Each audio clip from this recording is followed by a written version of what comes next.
Recording in progress.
Sebagaimana kita ketahui saat ini,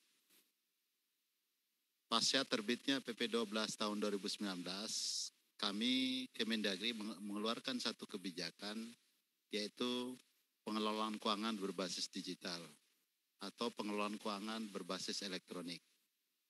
Ada 3 regulasi yang kita tetapkan yang menyatakan bahwa kebijakan kami saat ini pengelolaan keuangan berbasis digital. Pertama, kita telah menerbitkan Permendagri 70 ya, tahun 2019 terkait sistem informasi pemerintahan daerah. Tetapi sebelumnya ya, kita telah menetapkan juga Permendagri 77 tahun 2020 ya.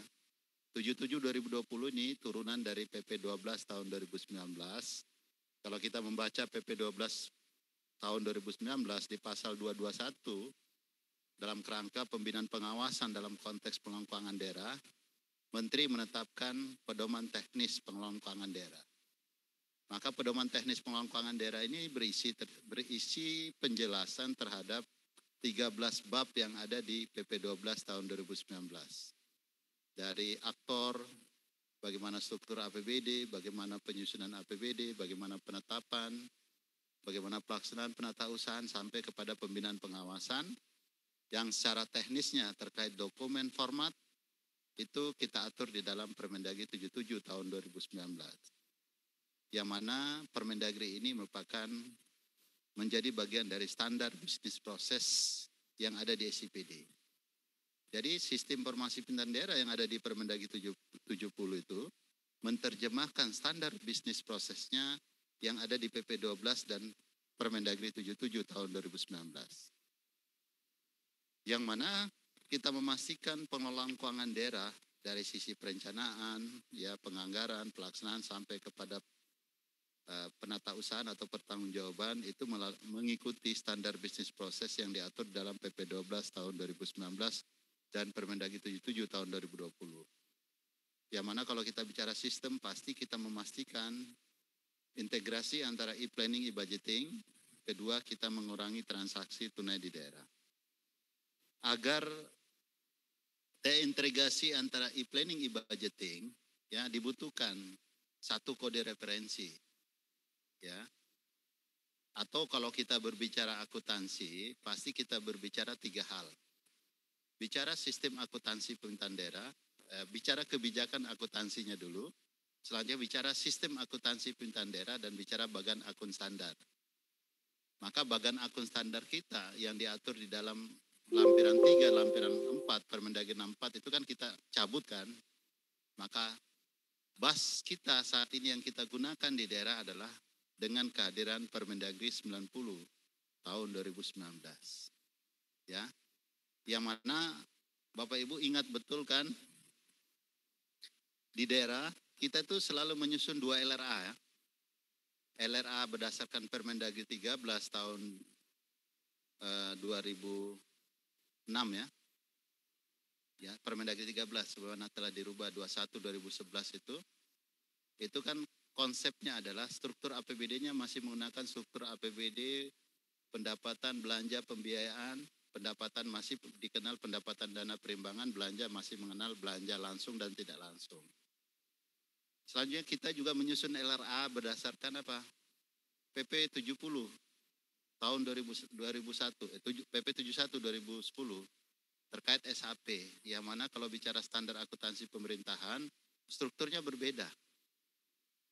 Strukturnya itu sudah sama dengan struktur PP 12 tahun 2019. Sehingga ada 2 LRA yang kita buat. Maka ketika dihadapkan dengan penyusunan laporan keuangan, kan selama ini yang kita susun laporan keuangan itu dikonversi kan. Kita mengkonversi karena struktur yang berbeda. Dikonversi atau istilah nomenklatur program kegiatan kita petakan. Nah, itulah salah satu alasan kenapa kita menerbitkan Permendagri 90 tahun 2019. Selain alasan-alasan lainnya. Yang jelas alasannya agar tidak terjadi menyusun LRA dalam 2 konteks berdasarkan Permendagri 13 maupun berdasarkan PP 71 2010 maupun Permendagri 64.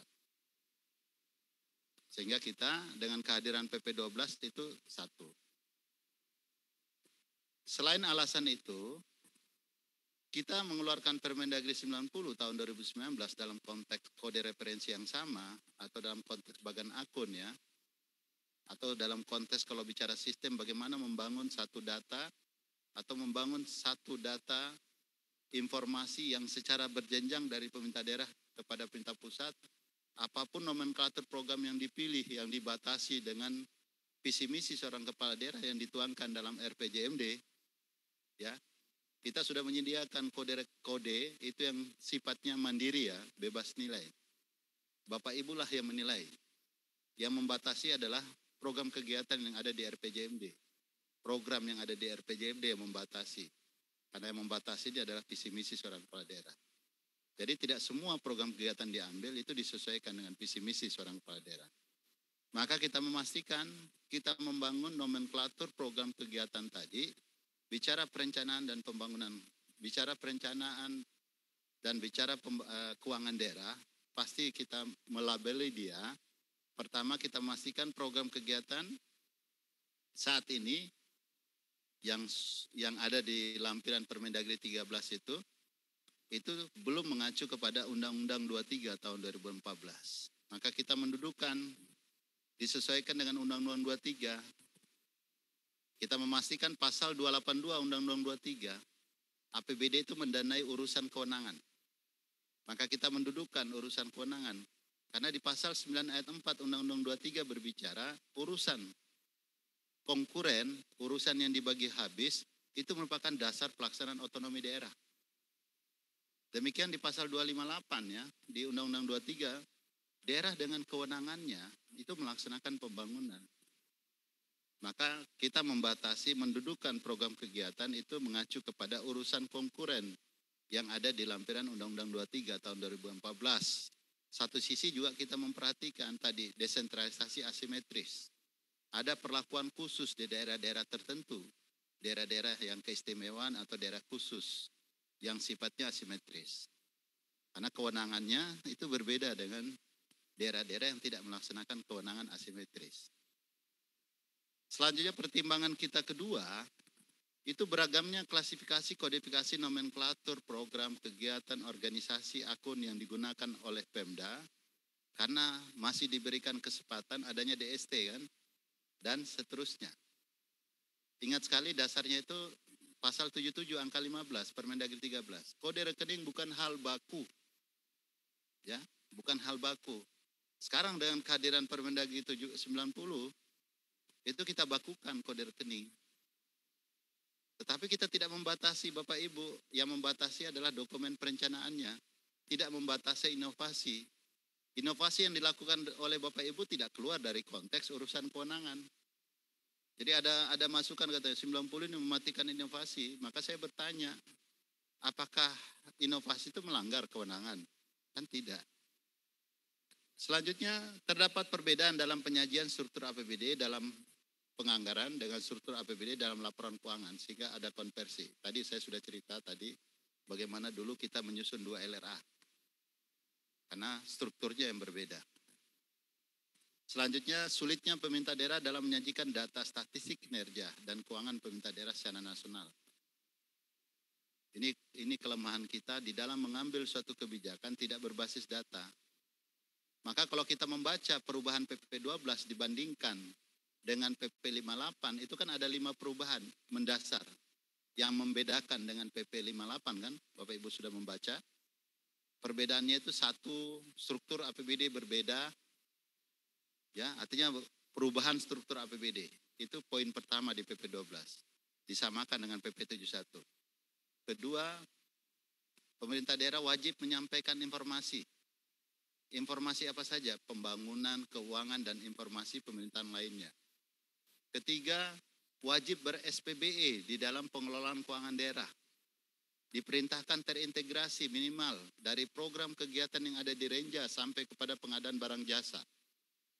Keempat, pengguna anggaran wajib menyampaikan laporan bulanan dan semesteran. Disampaikan kepada siapa? Kepada BUD. Ya, kepada Menteri Dalam Negeri, Menteri Keuangan. Melalui Bupati Kepala Daerah yang disampaikan melalui BUD. Selanjutnya laporan tadi itu menghasilkan laporan yang bersifat akuntabilitas. Dia menjadi bagian dari objek pemeriksaan BPK. Laporan akuntabilitas. Selanjutnya nanti perubahan kelima adalah Pemda berstatistik di dalam pengelolaan keuangan daerah. Dari data-data yang bersifat akuntabilitas tadi, yang menjadi bagian dari audit BPK tadi, misalnya laporan keuangan 3 bulan setelah tahun anggaran berakhir kita konsolidasikan, ya kita serahkan BPK, nanti BPK mengaudit, keluarlah opini. Maka dia menjadi bagian dari penyiapan perda pertanggungjawaban pelaksanaan APBD. Perda pertanggungjawaban pelaksanaan APBD dilampiri LKPD yang telah diaudit BPK, disampaikan kepada DPR paling lambat 6 bulan setelah tahun anggaran berakhir dan pembahasan 1 bulan. Tidak lewat dari 7 bulan. Kalau lewat dari 7 bulan, silakan Bapak Ibu tetapkan perkada. Tidak ada sanksi di sana.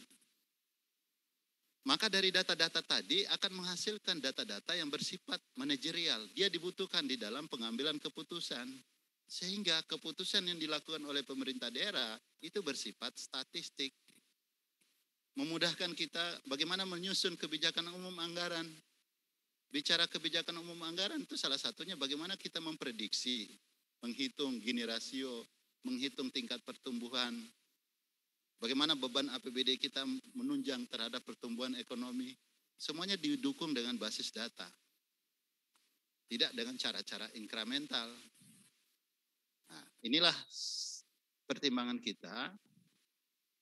Sulitnya pemerintah daerah dalam menyajikan data statistik kinerja dan keuangan pemerintah daerah secara nasional. Belum kita berbicara kinerja.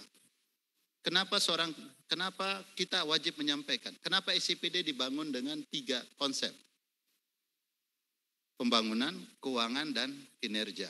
Di dalamnya ada I-pengawasan ya, atau I-audit. Dan I-perda. Tapi penekanan kita adalah kinerja. Konteks yang kita angkat hari ini adalah kinerja.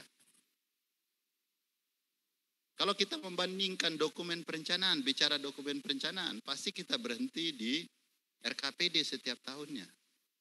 RKPD itu turunan dari RPJMD. RKPD memiliki target kinerja. Walaupun kesulitannya kita, target kinerja yang ada di dokumen perencanaan kita lebih pada sifatnya kualitatif. Tetapi herannya kualitatif kok bisa diangkakan kebutuhan angkanya. Kalau dia kuantitatif kan mudah. Ketika bicara kita akan bangun jalan 10 kilo, kita sudah tahu kebutuhan uangnya sekian. Karena target kinerja itu bicara uang. Maka target kinerja yang tercantum di RKPD. Ya, kita lihat bagaimana masuk ke dalam dokumen perencanaannya. Kalau dokumen penganggarannya, bicara dokumen penganggaran, kita pasti berbicara mulai dari KUA PPS, bicara RKA, bicara RAPBD. Maka kita pastikan KUA PPS yang mana? KUA PPS kita menekankan KUA PPS berupa target kinerja yang tercantum di RKPD. Itulah janji. Konteksnya visi misi, kalau saya berpendapat visi misi itulah janji RPJMD. Makanya ketika kepala daerah nanti itu transisi ada PJ, kalau saya berpendapat PJ tidak punya visi misi. Maka PJ tidak punya RPJMD. Maka RPJMD ini wajib diwujudkan. Maka dalam konteks POKIR, kita memastikan POKIR itu selaras dengan rencana pembangunan. Maka dalam konteks POKIR harus tahu dong selaras dengan tema pembangunan. Tema pembangunan yang mana? Tema pembangunan yang tercantum di RKPD. Karena kita memastikan apa yang kita rencanakan itulah yang dianggarkan. Apa yang tercantum di dokumen RKPD itulah yang kita anggarkan. Kita memastikan kita tidak menganggarkan di luar yang kita rencanakan. Maka salah satu penekanan evaluasi kita memastikan program prioritas yang ada di RKPD itu ada di KUA PPS dan ada di RAPBD. Memastikan apa yang dianggarkan ada. Oleh karena itu titik penekanan kita bicara RKPD, pasti di situ kita berbicara pokir, hibah, bansos, itu semuanya basisnya RKPD. Tidak ada hibah bansos yang tidak berbasis RKPD. Kalau tidak berbasis RKPD, di KUA-PPS harus ada berita acara. Atau ada di RKA, kita boleh menyusun RKA di luar yang sifatnya harus memenuhi darurat mendesak di pasal 94 di PP 12. Jadi kalau ada hibah bansos tidak berbasis RKPD, maka itu pasti siluman. Karena kita memastikan semua proses usulan dan verifikasi berhenti di RKPD. RKPD sudah ditetapkan target kinerjanya 30, maka kalau pilihannya hibah bansos 30 di RKPD, gelondongan, ya silakan dirinci di KUA-PPS. Tetapi ketika sudah dirinci di KUA-PPS, di RKPD, ya tidak boleh merubah rincian di KUA-PPS. Kita menjaga konsistensi. Apa yang menyebabkan konsistensi kita? Apa yang dianggarkan pasti direncanakan. Karena kita memiliki satu kode referensi. Kita memiliki ini, Permendagri 90. 90 lah yang menyebabkan kenapa SIPD dibangun dengan data mengalir. Data informasi yang ada di dalam dokumen perencanaan mengalir ke dalam KUA-PPS. Mengalir ke dalam RKA, mengalir ke RAPBD, mengalir sampai pada pertanggungjawaban. Karena kita memiliki satu kode referensi, yaitu Permendagri 90. Apa yang ditargetkan di dalam RKPD, maka pilihan nanti simplifikasi terhadap dokumen perintah saat ini, 2023 kita rubah. Kita mau rinci di RKPD. Ketika RKPD input, otomatis KUA-PPS jadi, terutama PPS. KUA kan lebih kebanyakan deskriptif. Ngalir dia. Nah, karena kita satu kode referensi. Selanjutnya, terdapat perangkat daerah yang tugas fungsinya belum mengacu kepada PP 18 tahun 2016. Di PP 18 jelas bagaimana pembentukan organisasi, bagaimana perumpunan organisasi. Di situ diatur, kalau perumpunan pendidikan itu masuk pariwisata, olahraga. Kalau kita menyusun organisasi di luar perumpunan itu, berarti kan kita melanggar PP 18. Maka kenapa kita bangun organisasi saat ini, kita sesuaikan dengan PP 18. Karena sebenarnya organisasi yang ada di setiap pemerintah daerah itu kan berbeda-beda, disesuaikan kebutuhan dan karakteristik dari pemerintahan daerah. Tidak bisa kita seragamkan seluruh Indonesia.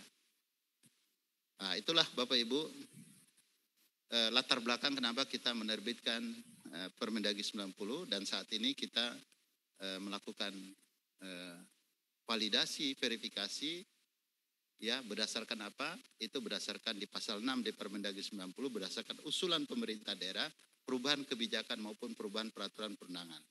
Sehingga perlu kita validasi, verifikasi yang mana nanti kita update melalui SIPD.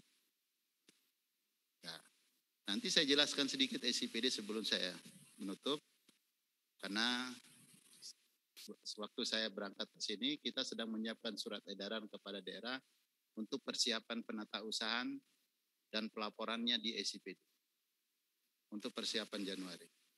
Jadi tidak ada lagi kata kemarin ya. Kita akui kemarin ada bottleneck, ada masalah. Hari ini kita tampil bahwa penatausahaan clear di tahun 2022. Jadi kita minta semua daerah menggunakan SIPD. Selanjutnya Bapak Ibu sekalian, ikuti bicara saya dong. Masuk di arah kebijakan. Permendagri 90 ini ya juga menerjemahkan bagaimana kewenangan dari Kementerian Dalam Negeri melakukan sinkronisasi terhadap kebijakan pemerintah daerah, mulai dari penyelenggaraan urusan. Kalau kita bicara urusan pasti ada PP konkuren kan, yang saat ini tertahan karena adanya Undang-Undang 11 tahun 2020. Bagaimana melaksanakan urusan, ya, bagaimana mengelola uang, ya pasti ada PP 12 tahun 2019. Artinya kalau bicara bagaimana menyelenggarakan urusan, kan ada rancangan RPP konkuren. Nah, bagaimana merencanakan, mengendalikan, melakukan evaluasi, pasti ada Permendagri 86 tahun 2017. Bagaimana melakukan pembinaan terhadap urusan kewenangan yang telah diserahkan, ada PP 12 tahun 2019. Bagaimana menyusun laporan kinerja? Ada PP 13 tahun 2019. Bicara laporan kinerja yang tadi saya bilang SIPD, kan di dalamnya kita wajib menyampaikan ada 3 dokumen kan? Pertama kita wajib menyusun laporan penyelenggaraan pemerintahan daerah.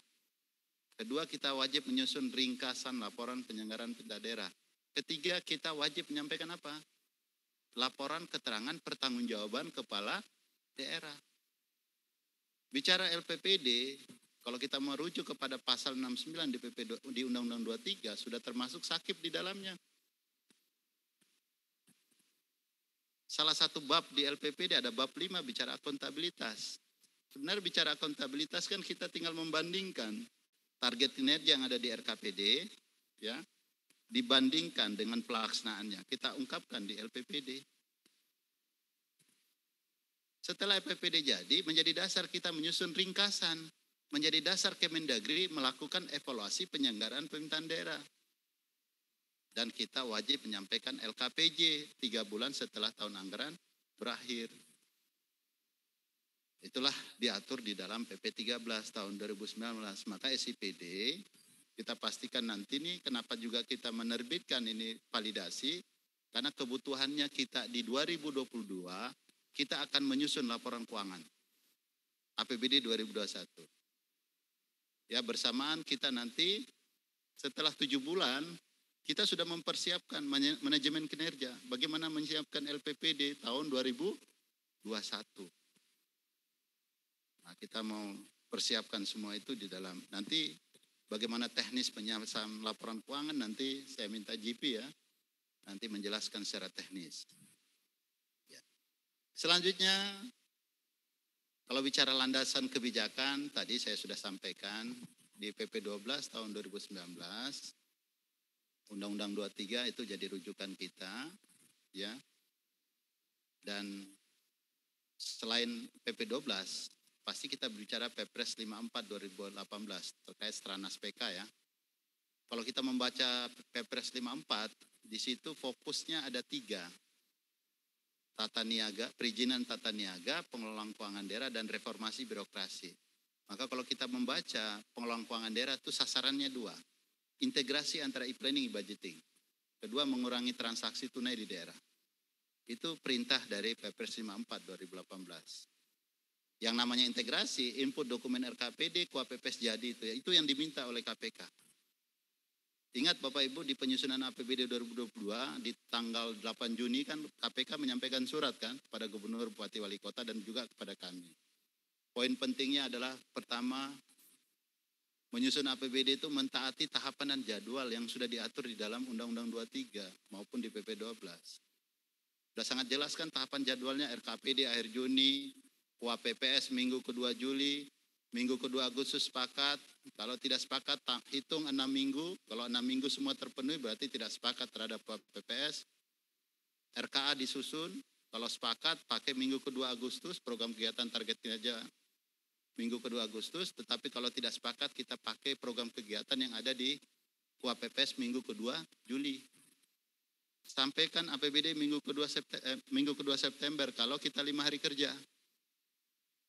Hak konstitusinya Dewan 60 hari dan paling lambat 1 bulan sebelum tahun anggaran berakhir 30 November harus ketok palu. Jadi menghitungnya itu kapan kita sampaikan. Nanti di ujung ini sepakat untuk bersepakat atau sepakat tidak bersepakat. Sepakat untuk bersepakat 3 hari evaluasi. Sepakat tidak bersepakat silakan menetapkan APBD dengan perkada. Sanksi dikecualikan kalau APBD disampaikan tepat waktu oleh kepala daerah. Itu rumusnya. 15 hari evaluasi ya. Untuk provinsi, kabupaten kota dilakukan evaluasi oleh provinsi, rentang 15 hari dikonsultasikan ke kami, ke Ditjen Bina Keuangan Daerah. Setelah itu Bapak Ibu tetapkan, keluarlah hasil evaluasi, tindak lanjut 7 hari. Dibahas bersama Banggar dan TAPD. Dokumennya 2, nanti ada matrik dan ada putusan pimpinan DPR. Tetapi kadang 7 hari ini tidak putus kan. Maka kita aturlah di Permendagri 27 kalau lewat 7 hari ternyata tidak sepakat, kita minta kepala daerah tetapkanlah rancangan perda menjadi perda sepanjang menindaklanjuti hasil evaluasi. Tidak perlu menunggu putusan pimpinan DPR. Yang penting tetapkan APBD berdasarkan hasil evaluasi. Selanjutnya juga dia melaksanakan juga Perpres 95. 95 itu strategi sistem pemerintahan berbasis elektronik SPBE. Kalau bicara SPBE, kita membangun SIPD itu mempedomani SPBE, arsitektur SPBE. Arsitektur SPBE itu apa saja? Pertama kita harus sepakat dulu apa itu standar bisnis prosesnya. Kita sudah bilang PP 12 dan Permendagri 77, sistem inilah.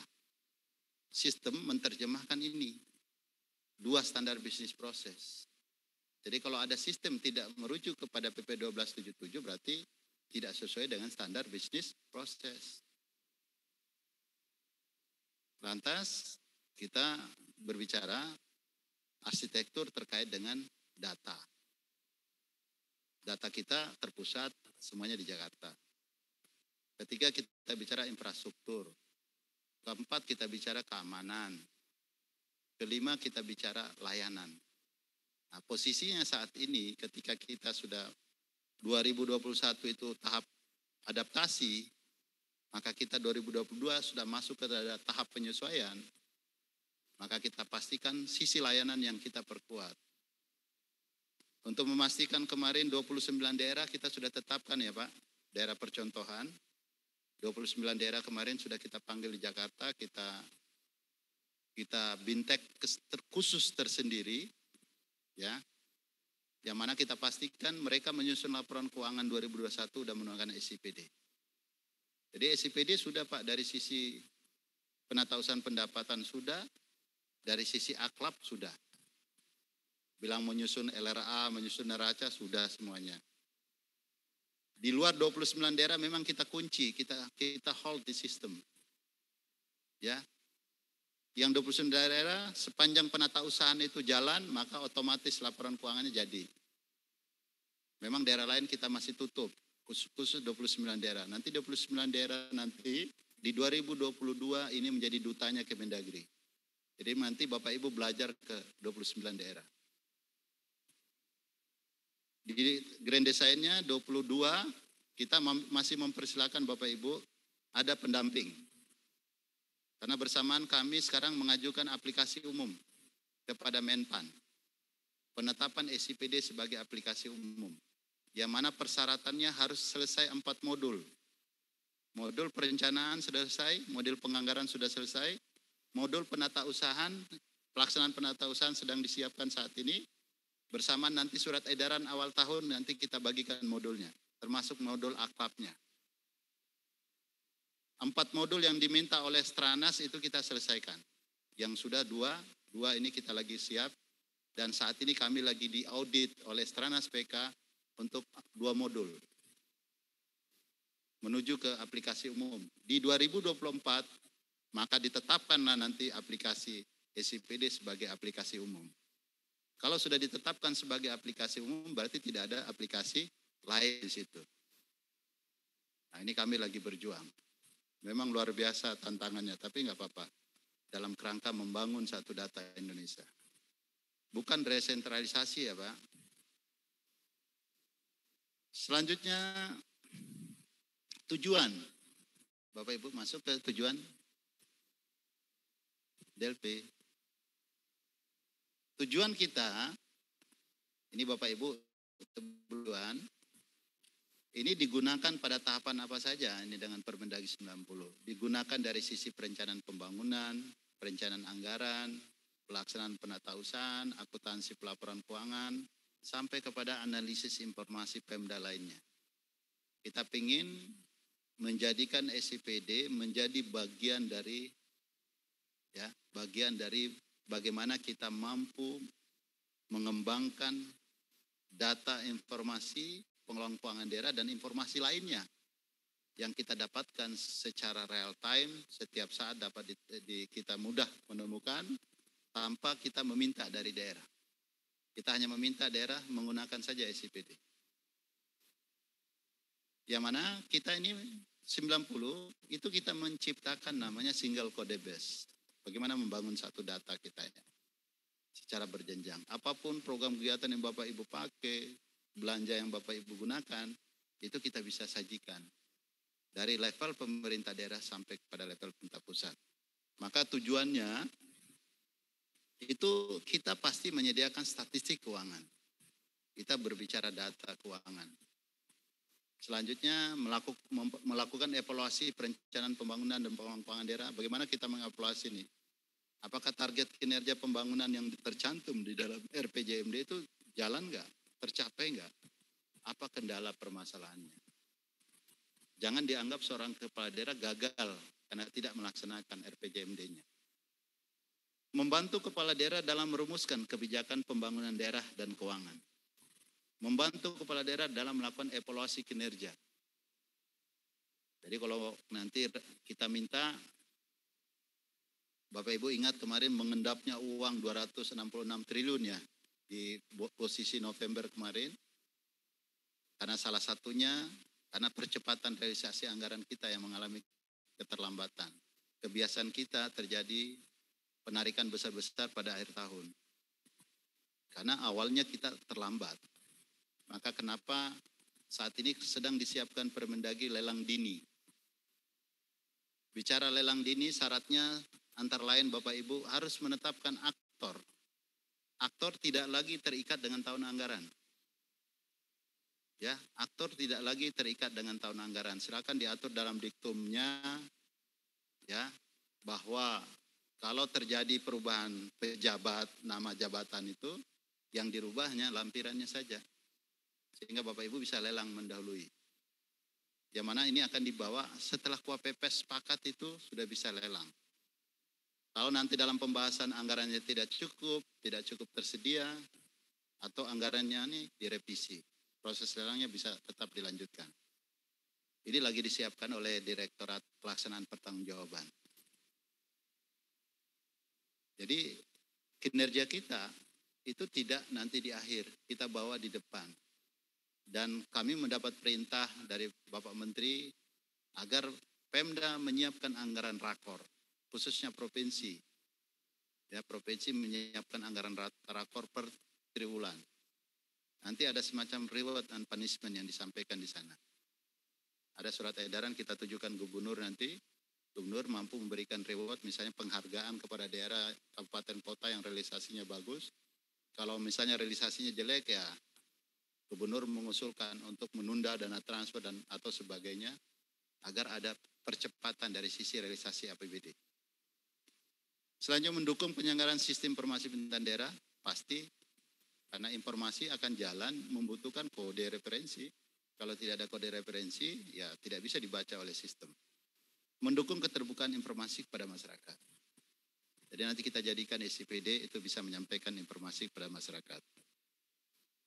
Bapak Ibu sekalian, selanjutnya kalau kita lihat substansi lampiran Kepmen 050 ya, 050 ini akan kita cabut. Tetapi secara umumnya dia terdiri dari ada lampiran A, lampiran B, lampiran D, E, F, G. Ya, kalau kita lihat segmennya, ya, atau kode referensinya itu ada dari perencanaan pembangunan. Pasti di situ kita bicara urusan pemerintahan, bidang, program, kegiatan, subkegiatan. Tambah baru ya, tadi yang dijelaskan Pak Yudi, indikator kinerja dan satuan. Ini terobosan penting nih Pak. Saya melihat, ya kalau saya membaca dokumen RKPD, ya kita kan orang keuangan itu bicara mulainya dari KUAPPS. Tapi kita membuat KUAPPS itu kan mempedomani RKPD. Maka kalau kita lihat RKPD, target kinerja output dari suatu subkegiatan atau kegiatan antar daerah itu berbeda-beda. Coba kita bandingkan antara Kabupaten A, Kabupaten B, itu berbeda-beda. Yang tadi Mas Yudi sampaikan, kalau kita membaca bahannya Mas Yudi, ini memang terjadi, saat ini terjadi di daerah.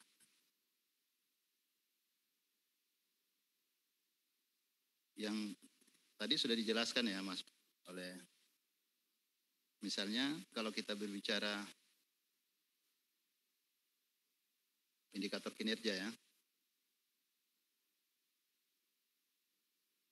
Pertama tadi yang disampaikan, kenapa kita memutakhirkan tadi yang disampaikan Pak Yudi, ada indikator dan ada satuan. Karena yang terjadi di daerah adanya multitafsir kinerja dan indikator. Betul itu. Kedua, kesulitan mendefinisikan kinerja dan indikator. Judul sub kegiatan memiliki lebih dari satu penekanan. Hubungan tingkatan antar sub kegiatan program, dan kesulitan untuk melakukan pengendalian evaluasi. Bagaimana kita mau mengevaluasi kinerja? Padahal dari sisi penganggaran kita, waktu menyusun RKA, kita menggunakan 3 pendekatan. Ada pendekatan manajemen, ada pendekatan penganggaran jangka menengah, ada penganggaran terpadu, dan ada penganggaran berbasis kinerja. Maka kita harus atur nih bagaimana kinerja nih. Kita berbicara manajemen kinerja, sedangkan program kegiatan yang ada di daerah, indikatornya maupun satuannya itu berbeda-beda di setiap daerah. Ini juga nanti akan memudahkan kita nanti Pak. Ketika 2024 pilkada serentak, maka dokumen perencanaan antara nasional dengan daerah itu akan waktunya bersamaan. Mulainya sama, berakhirnya sama. Maka akan memudahkan proses sinergitas. Bagaimana kita melakukan sinkronisasi perencanaan pembangunan dari level kabupaten kota, provinsi secara nasional. Itu salah satu alasan kenapa Bapak Ibu sekalian di perencanaan pembangunan setelah sub kegiatan kita membuka indikator kinerja dan satuan. Yang mana di sini kesimpulannya Pak, ini kesimpulannya tadi tidak disampaikan ya. Latar belakang pemutakhiran, coba bahannya Pak Nyoto itu bagus. Pak Nyoto ini guru saya Pak, mentor saya. Gagasan saya membuat Permendagri 90, ya tadinya dari latar belakang tadi, itu menambahkan bagaimana pelabelan terhadap kewenangan itu konsepnya Pak Nyoto Pak. Jadi kita menggabungkan 2. Waktu itu kertas kerja beliau waktu Diklat PIM 2. Saya waktu itu masih Direktur Pelaksanaan Pertanggungjawaban Keuangan, ditugasi oleh Pak Dirjen waktu itu menyusun nomenklatur untuk kode rekening. Beliau menyusun nomenklatur program kegiatan. Nah, kita gabung jadi satu. Makanya kenapa klasifikasi kodifikasi terhadap perencanaan pembangunan dan keuangan daerah. Tadinya saya hanya bicara keuangan. Pak Nyoto bicara pembangunan. Kita gabung menjadi satu kesatuan. Maka segmennya ini nih ada 6. Bicara perencanaan pembangunan, fungsi organisasi, sumber pendanaan, kewilayahan, dan rekening. Kita tambahkan dengan pelabelan perencanaan pembangunan, pelabelannya adalah urusan kewenangan. Yang mana kesimpulan ini nanti dibagikan ya, bahan sudah disampaikan ya, yang kesimpulan Pak Nyoto. Latar belakang pemutakhiran untuk menghindari terjadinya multitafsir, kesulitan pemahaman, kesulitan penyusunan pohon kinerja, cascading, dan kesulitan dalam pengendalian dan evaluasi. Ini Bapeda ya, mohon izin. Nanti ke depan nih tugasnya Bapeda dengan keuangan sudah lebih berat Bapeda. Kita keuangan mudah nanti. Apalagi nanti perintah Bapak Presiden simplifikasi regulasi. Kalau kita lihat dokumen perencanaan, UAPPS, RKA, APBD kan, nanti kita menghilangkan RKA. Nanti di perencanaan, di RKPD sudah kita buat rinci. Sehingga kebutuhan terhadap SSH, SHSR, HSPK, ASB sudah muncul di perencanaan. Nah, Bapeda nanti belajar itu bagaimana membangun SSH, SHSR. Biar rinci di dokumen perencanaan. Ketika input perencanaan, maka otomatis KUAPPS, RAPBD sudah jadi. Karena prinsipnya target kinerja yang ada di dalam perencanaan itu ngalir datanya. Ketika ada perubahan target kinerja di dokumen perencanaan, ikut ke sana. Itu baru namanya kata KPK sinergi. Selaras, sinkron semua. Tidak ada siluman di KUAPPS, tidak ada siluman di RAPBD. Kalau ada pokir, tiba bansos tidak berbasis RKPD, by name by address-nya sudah disebutkan di RKPD, ya, ada di luar itu, kecuali bansos tidak terencana yang beban BTT ya, yang kita susun APBD tidak tahu by name by address-nya, maka dia masuk bansos. Maka ketika tidak berbasis RKPD itulah siluman. Dalam pemutaran dilakukan dengan menambah kinerja, indikator dan satuan. Dilakukan kode tumbuk, kode subkegiatan yang ada tidak ada yang dihapus. Ya, subkegiatan tidak ada yang dihapus. Namun diberikan alternatif pergeseran kode subkegiatan. Itu kesimpulannya. Penyusunan kinerja indikator satuan dilakukan melalui proses yang melibatkan stakeholder di tingkat pusat dan tingkat daerah. Itu didiskusikan Pak. Kita menyusun nomenklatur program kegiatan itu tidak sendiri. Kita ngundang KL pengampunya. Yang secara teknisnya, binwas teknisnya itu kan dilakukan oleh kementerian lembaga. Itu dibahas bersama. Makanya saran saya Pak, kalau Bapak Ibu membuat uraian tugas ya terhadap organisasi yang ada, pakai Permendagri 90 atau pakai Kepmen 050 yang terakhir nanti. Tidak tahu Kepmen berapa nih setelah. Karena hari ini kita sudah naik di Pak Menteri. Mudah-mudahan tanda tangan, tapi kita sudah sosialisasikan duluan. Tidak serta-merta kita tuh membuat kode Bapak Ibu. Nanti saya akan menjelaskan bagaimana SOP-nya. Pemutakhiran Permendagri 90 ini. Selanjutnya Pak Nyoto menyampaikan tindak lanjut. Ini saya baru bicara segmen perencanaan ya. Penyesuaian satuan dan target subkegiatan dalam RKPD dan Renja PD tahun 2022 dapat dilakukan pada saat melaksanakan perubahan RKPD dan perubahan Renja PD. Berarti kita tunggu di perubahan APBD. Kan dasar kita melakukan perubahan KUAPPS adalah RKPD perubahan. Menyusun RKPD dan Renja PD tahun 2023 menyesuaikan mengikuti subkegiatan yang telah dimutakhirkan. Kinerja, indikator dan satuan tingkat program dan kegiatan pada Renstra PD-nya itu dapat disesuaikan berdasarkan kinerja dari pelaksanaan subkegiatan. Selain penambahan kinerja, indikator dan satuan di tingkat pusat sedang dilakukan penyusunan data dasar. Berdasarkan subkegiatan menjadi data gambaran umum daerah. Ya, di profil daerah masing-masing ini. Ya, ini kesimpulan yang ingin saya sampaikan bicara segmen perencanaan. Karena segmen ini menjadi tanggung jawabnya Ditjen Odda. Ya, kalau Bapak Ibu melakukan pemutaran nomenklatur program kegiatan bukan di keuangan daerah, tetapi di Bangda. Memang secara sekretariat tim itu ada di kami di keuangan daerah. Jadi nanti saya akan jelaskan bagaimana proses pemutakhiran, maka nanti ada usulan pemutaran sudah menggunakan suratnya ditujukan mungkin ke tim syariat pemutakhiran yang ada di Ditjen Bina Keuangan Daerah. Selanjutnya kita bicara segmen fungsi. Tadi kalau kita bicara segmen perencanaan, itu pasti kita merujuk Permendagri 86, NSPK, SPM, aturan tematik terkait. Ternyata di PU juga ada Permen PU yang mengatur bagaimana urusan program kegiatan. Kita pelajari juga undang-undang asimetris tadi, bagaimana undang-undang kekhususan DIY, DKI, kita pelajari itu Aceh, kita pelajari saudara-saudara saya di Papua Barat, khususnya pasca terbitnya Undang-Undang 2021, Undang-Undang 2 2021 dan PP 106 2021, PP tentang kewenangan. Selanjutnya organisasi. Kita memastikan kita tidak memiliki data, Pak. Bagaimana organisasi di setiap OPD, di setiap daerah. Maka kita buatlah perhimpunan organisasi provinsi, kabupaten, kota itu menyesuaikan dengan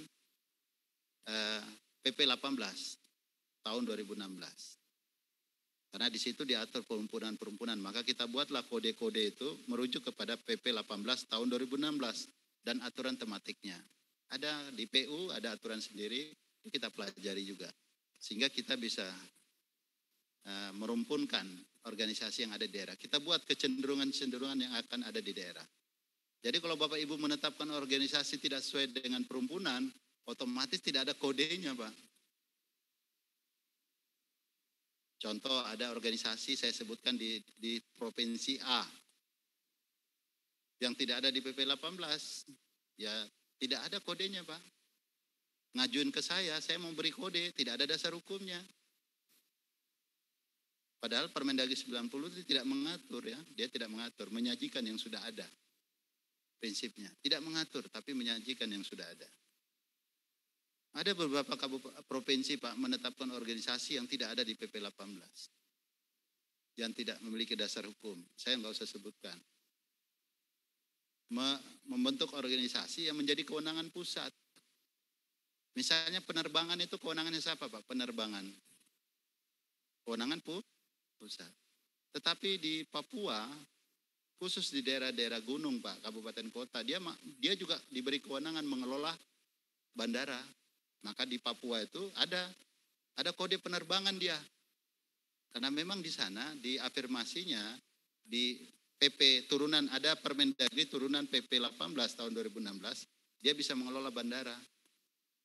Maka kita buka kodenya, maka Bapak Ibu jangan pakai itu bintang-bintang. Bintang-bintang itu digunakan khusus di daerah-daerah yang memiliki dasar hukum di dalam pengelolaan yang berbeda dengan daerah yang lain. Selanjutnya kita mengenal sumber pendanaan. Sumber pendanaan itu kita bedakan dalam kerangka pengendalian belanja ya. Ada dana umum, ada dana khusus. Istilahnya kalau dana umum pasti block grant Pak. Dana umum block grant ini kita belum bisa membuat sampai ke level SRO. Belum mampu saya. Saya masih berpikir jangan sampai uangnya itu tidak cukup mendanai satu subkegiatan. Ya, misalnya pajak hotel. Kegiatan ini dibiayai dari pajak hotel. Kan hotel itu kan sifatnya block grant kan? Tidak ditentukan penggunaan. Beda dengan pajak kendaraan. Sebagian untuk jalan kan? Maka tidak bisa kita ambil level SRO. Dia kita batasi level objek ya JP ya. Objek ya. Objek ya. Belum bisa saya merinci. Bisa merinci baru namanya dana khusus. Dana yang bersifat earmark tadi yang Sumbar tadi sampaikan. Kalau DAK fisik Pak, fisik penugasan bidang ini sudah bisa. Satu rincian objek dia menghasilkan satu output. Bisa. Jadi nanti ada pendekatannya subkegiatan yang sama, bisa aja sumber pendanaannya berbeda. Atau kegiatan yang sama, lokasinya berbeda. Tapi sumber pendanaan bisa berbeda. Tapi subkegiatan yang sama. Misalnya apa ya? Nah, dulu kita istilahkan dana kelurahan ya. Dulu kelurahan kan ada dana yang bersumber dari APBD. Kalau kita kota itu harus sekian persen dari APBD untuk kelurahan. Ada juga dulu dari DAU tambahan kan. Kita bisa membedakan dari sumber pendanaan. Bisa juga lokasi. Kalau kita memiliki kelurahan, kan hanya membedakan lokasi. Tapi subkegiatannya sama itu semua kelurahan. Bisa aja membedakan lokasi. Jadi kalau bicara dana khusus Pak, pasti dia pendekatan SRO. Pasti dia menyelesaikan satu output. Tidak digabung-gabung dengan yang lain. Jadi mohon jangan dana itu digabung-gabung ya. Kalau untuk dana khusus ya, pasti dia bisa mendanai satu output. Selanjutnya kita bicara kewilayahan. Ya. Kode kewilayahan lokasi kita pakai Permendagri setiap tahunnya yang ditetapkan oleh Dijen Atwil. Seandainya ini masuk juga kode wilayah di Permendagri 90, di Kepmen 50, setebal apa itu Kepmen kita ya? Jip, Isan. Sekarang udah berapa? Atwil 5.000, tambah pemutahiran sekarang berapa? 8.000 tambah 5.000, setebal apa itu?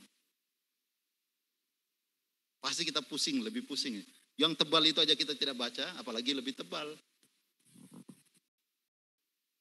Jadi kita tidak mengeluarkan kode Pak, hanya menyebutkan kode wilayah sesuai peraturan perundangan. Karena ini sudah setiap tahun diterbitkan oleh Dijen Atwil. Nah, tapi di sistem itu sudah terekam kode wilayah. Selanjutnya bicara rekening. Ada akun, kelompok, jenis objek, rincian objek, subrincian objek. Ini kelemahannya Bapeda ini tidak bisa membaca kode rekening. Karena Bapeda itu pendekatannya program kegiatan, subkegiatan pagu. Gak bisa merinci. Nah Bapeda harus belajar sekarang bagaimana belanja itu. Bagaimana mengartikan aktivitas itu ke dalam belanja. Karena nanti rinci, 2023 rinci RKPD. Tidak lagi ada RKA kita ya. Ini mudah-mudahan saya lagi menyusun kebijakannya. Ini sudah mau persiapan lagi nyusun 2023. RKPD sudah mulai kan? Minggu kedua Desember. Nah, harus sudah membedakan. Contoh,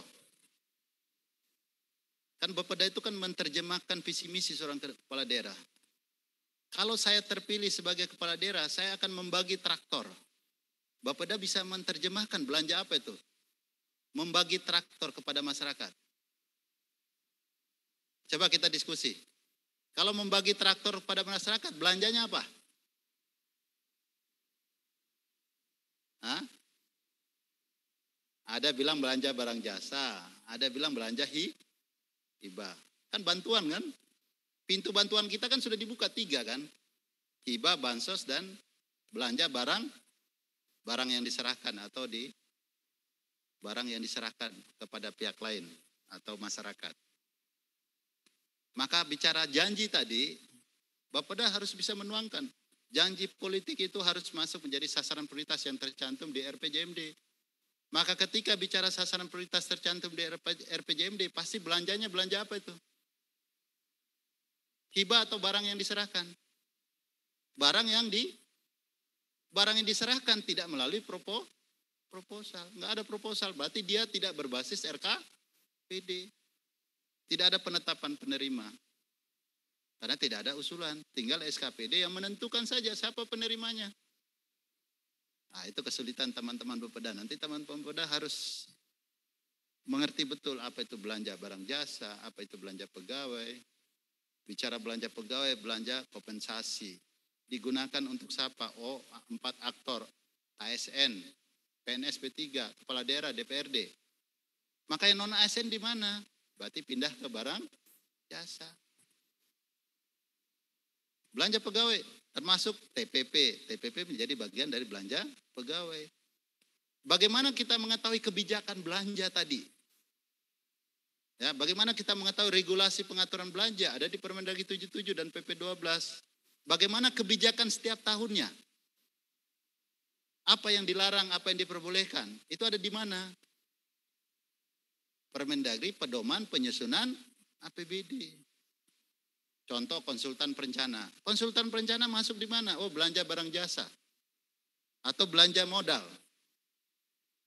Kita melarang Pemda tidak boleh menganggarkan kontrak belanja konsultasi konstruksi ya, sifatnya konstruksi yang tidak jelas penganggaran di tahun berikutnya.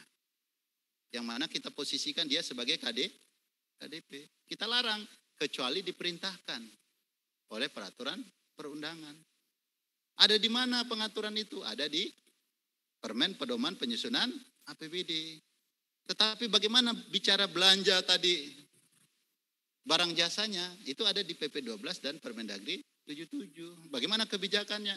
Lihatlah Permendagri Pedoman Penyusunan APBD. Karena pasal 89 ayat 1 PP 12, kepala daerah menyusun APBD mempedomani KUA PPS berdasarkan RKPD dan Pedoman Penyusunan APBD. Nah, Bapeda harus mengikut dengan Pedoman Penyusunan APBD. Karena sudah memerinci di RKPD. Saya lagi mendiskusikan ini. Mudah-mudahan Pak Nyoto setuju, kita rinci RKPD, kita tidak lagi siapkan RKA, SKPD. Selanjutnya kita bicara neraca. Bicara neraca itu adalah aset, kewajiban, ekuitas. Kita bicara anggaran LRA, pendapatan belanja maupun pembiayaan. Kita bicara LO, pendapatan LO dan beban. Jadi sekarang dengan kehadiran SIPD, ini kepala BPKD, perwakilan BPKD, kita tidak lagi mengsegmen ini tugasnya perencana, ini tugasnya pelaksana, ini tugasnya anggaran. Sekarang saya direktur anggaran, itu menguasai semua dari perencanaan, pelaksanaan penatausahaan sampai kepada pelaporan. Karena SIPD ada di saya. Jadi kabit anggaran harus kayak direktur anggaran, menguasai semua sistem. Ya, bagaimana Milan? Harus menguasai kabit anggaran, harus menguasai dari sisi perencana sampai kepada. Jadi sudah Betty, beda tipis nih. Contoh, DPA dulu tugasnya siapa? DPA. Anggaran kan? Itu tugas akhirnya anggaran kan? Coba baca PP 12. DPA bergeser kemana? Pelaksanaan penatausahaan. Karena pelaksanaan dimulai dengan DPA. Tetapkan dulu RAK baru bicara DPA. Awal tahun ditetapkan. DPA.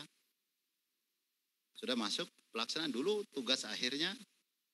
Itulah kenapa kemarin tuh SIPD bermasalah Pak. Karena memindahkan tadi tuh. DPA dari proses penganggaran pindah ke pelaksanaan.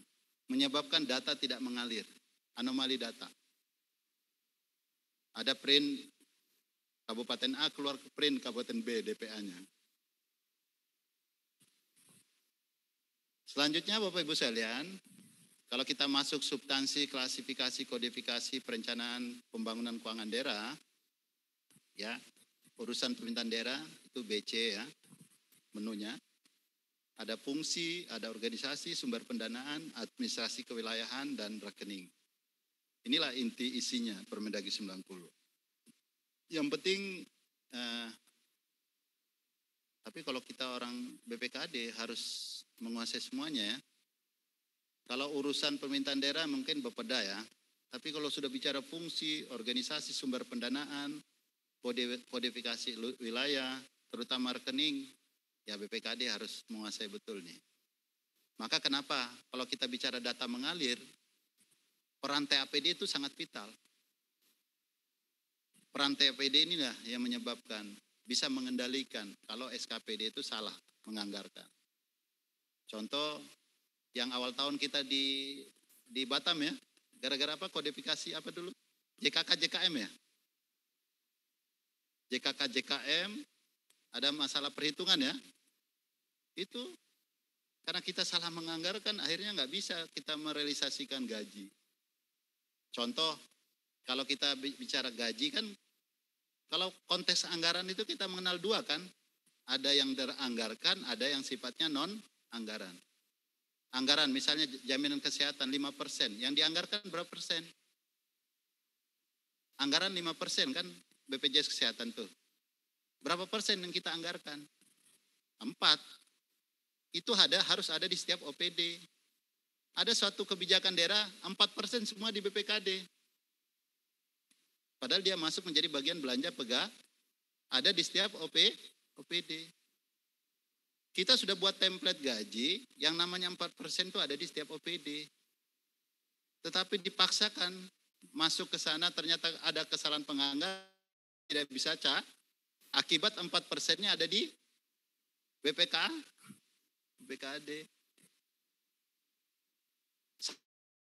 Anggaran, itulah dipotong dari penghasilan, itulah non-anggaran. Selanjutnya, mohon izin agak panjang-panjang ini ya. Karena saya bapak-bapak suka panjang-panjang. Selanjutnya, klasifikasi, kodifikasi, nomenklatur, urusan bidang, program kegiatan. Saya jelas kita menerjemahkan urusan konkuren ya, wajib pelayanan dasar, wajib non-pelayanan dasar, pilihan. Membacanya, kodifikasi itu mudah Pak. 1 pasti urusan wajib terkait pelayanan 2 wajib tidak terkait pelayanan dasar. 3 pilihan. 4 pendukung setda setuan. 5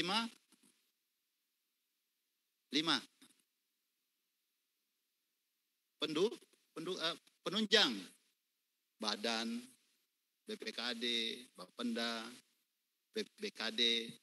6 pengawasan. 7 kecamatan. 8 Kesbangpol. 9 kekhususan. Yang 9 Bapak Ibu kalau tidak ada afirmasi tidak ada di 9. 9 itu konsepnya sepanjang ada undang-undang membentuk organisasi baru beserta kewenangan maka masuk kode 9. Tetapi ketika ada kewenangan, tetapi kewenangan itu tidak mengamanatkan satu organisasi baru, maka dia masuk ke dalam setiap urusan kewenangan. Maka kayak contoh di Aceh ada Daya, Dinas Daya. Dinas Daya kita masukkan kodenya ke dalam kode pendidikan. Dinas daya itu dinas yang mengurus pondok pesantren tuh Pak. Ada kutubul wali. Nah, karena dia tersendiri, maka dia masuk di kode 9. Jadi kode-kode itu tadi Pak ada rumusnya, tidak sembarang kita bangun. Nah, maka di sini saya bicara banyak ini mau menjelaskan, mendudukan ini semuanya. Memang 90 belum pernah ya kita sosialisasikan. Jip, sudah berapa kali? 2 ya. Dengan ini makanya setiap saya masih menemukan banyak daerah ternyata salah itu menyusun belanja itu. Terutama memang kita perlu mendudukan kode rekening nih. Selanjutnya kita bicara fungsi. Ini kenapa ada fungsi Pak di Permendagri 90? APBN itu Pak pendekatannya fungsi. Kita di daerah pendekatannya urusan. Nah, maka bagaimana urusan ini dibawa ke dalam fungsi? Karena menggabungkan laporan keuangan pemerintah daerah kepada laporan keuangan pemerintah pusat nih Pak. Agar menjadi pendekatan inilah yang kita coba. Kalau di pusat itu fungsinya ada 9 yang terkait kita. Ini bagaimana kita menerjemahkan urusan ke dalam fungsi-fungsi tadi. Sehingga bisa menyusun laporan keuangan pemerintah pusat. Bisa di apa istilahnya konsolidasi ya Jip ya. Ya. Nah, fungsinya seperti ini nih. Bagaimana kita memasukkan urusan ke dalam fungsi tadi. Agar dia masuk dalam satu laporan keuangan. Di daerah bicara konsolidasi ini sudah ini ya, Jip ya. Sudah ada dari Ditjen Perbendaharaan ya. DJPB. DJA dan DJPB ya. Bapak Ibu pernah diundang ya Pak, konsolidasi laporan keuangan. Banyak loh, sudah sering. Makanya saya ingin ini kita mengatur nanti di Permendagri 7. Biarlah konsolidasi keuangan kabupaten kota ke provinsi, provinsi ke kita. Laporan keuangan Pemda itu di Kemendagri. Nanti kita menyerahkan menjadi laporan keuangan pemerintah daerah ke pemerintah pusat. Ini nanti tugas kita ke depan nih. Selanjutnya next slide. Bicara ini tadi klasifikasi ini Pak. 1 sampai 9 yang tadi saya sebutkan. Ini 1, 2, 3 sampai 9. Tadi sudah saya sampaikan. Lanjut. Bicara sumber pendanaan. Apa itu dana umum, apa itu dana khusus. Di grup-grup WA itu kadang rame Pak. Menerjemahkan itu apa dana umum, apa dana khusus. Saya bilang dana umum itu lebih kepada block grant. Dana khusus itu lebih kepada dana-dana earmarking. Kalau bicara dana earmarking pasti level pendekatannya SRO. Pasti dia mendanai satu sub kegiatan menggunakan satu sumber dana. Jangan lagi menyusun RKA berbagai sumber dana ya Pak. Kalau dia levelnya earmark pasti SRO. Satu sub kegiatan didanai oleh satu sumber pendanaan. Selanjutnya klasifikasi kodifikasi nomor kartu rekening sudah tadi. Next slide. Nah, selanjutnya Bapak Ibu dari 6 segmen tadi kita mengenal namanya pemutakhiran. Ya, Permendagri 90 itu dapat dilakukan perubahan sepanjang terjadi pemutakhiran, yaitu penambahan dan penyempurnaan atas pengelompokan, pengkodean dan pemberian daftar penamaan. Ya, yang mana ini berdasarkan usulan pemerintah daerah, perubahan kebijakan atau peraturan perundang-undangan. Ya, ini dalam rangka efektivitas pemutakhiran klasifikasi kodifikasi. Perencanaan pembangunan keuangan daerah perlu ditetapkan bagaimana tata cara pemutakhiran klasifikasi kodifikasi. Nah, dengan tata cara ini saya sampaikan, kalau ada suatu hal yang terkait usulan pemerintah daerah yang memiliki dasar hukum yang kuat, Bapak Ibu bisa melakukan pemutakhiran. Usul kepada kami. Kalau dulu kan Bapak Ibu bisa menambahkan kan, kewenangan itu kita cabut. Jadi tidak lagi Bapak Ibu bisa menambahkan sendiri, harus mengusul ke kami. Nah, ini dalam rangka mendukung pemutakhiran, Menteri membentuk tim pemutakhiran yang ditetapkan dengan keputusan Menteri. Selanjutnya, next slide. Ini sangat jelas. Pasal 6 ya. Ini pasal 6 ini menjadi dasar kita melakukan pemutaran klasifikasi, kodifikasi, dan nomenklatur. Selanjutnya, next slide. Hari ini Bapak Ibu sekalian, kita melakukan penyempurnaan, ya, melakukan pemutakhiran klasifikasi, kodifikasi, dan nomenklatur perencanaan pembangunan daerah. Itu berdasarkan pertama, usulan pemerintah daerah. Itu ada usulan pemerintah daerah Provinsi Papua yang sudah masuk ke kami. Usulan pemerintah Provinsi Papua Barat. Kemarin juga ada Kaltim ya. Jip, Kaltim ya, terkait apa itu? Yang pengangkatan yang kehutanan itu. Apalagi?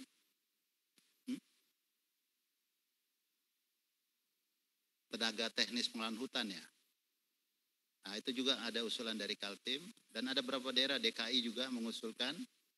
Selanjutnya kalau perubahan kebijakan, ini ada usulan kebijakan penanganan COVID, pemberdayaan kesejahteraan keluarga, ada juga usulan dari KL, itu perubahan kebijakan.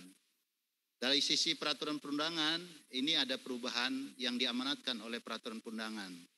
Misalnya Undang-Undang Nomor 3 Tahun 2020, Minerba Pak. Kewenangan perizinan semuanya ditarik ke pusat terkait pertambangan. Kedua, Undang-Undang 11 Tahun 2020 terkait dengan Cipta Kerja.